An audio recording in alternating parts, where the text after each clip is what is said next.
Place ಚೆನ್ನಾಗಿದೆ ಅಂತ ಅಕ್ಕ ಭಾವ ಅದು ಒಂದು ವಿಡಿಯೋ ಮಾಡೋಣ ಅಂತ ಹೇಳಿ ವಿಡಿಯೋ ಮಾಡಿಸ್ತಾ ಇದ್ದೀವಿ.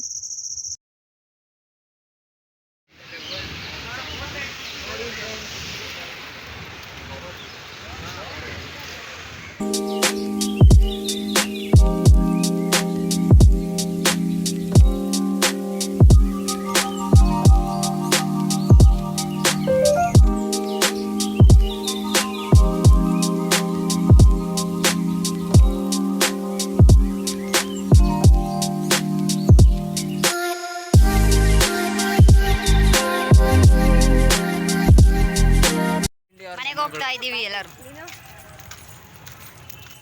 ಸೊ ಈಗ ನಾವು ಆಚೆ ಹೋಗ್ತಾ ಇದ್ದೀವಿ. ಆಲ್ರೆಡಿ ಟೈಮ್ 6:30 ಆಯಿತು. ಸೊ ಅದಕ್ಕೆ ಹೋಗ್ತಾ ಇದ್ದೀವಿ. ಬನ್ನಿ ಹೋಗೋಣ. ಫೈನಲಿ ಲಾಲ್ಬಾಗ್ ಎಲ್ಲ ನೋಡಿ ಆಯಿತು. ನಾವು ಹೊರಗಡೆ ಬಂದ್ವಿ. ನಾವು ಬಂದಿದ್ದೆ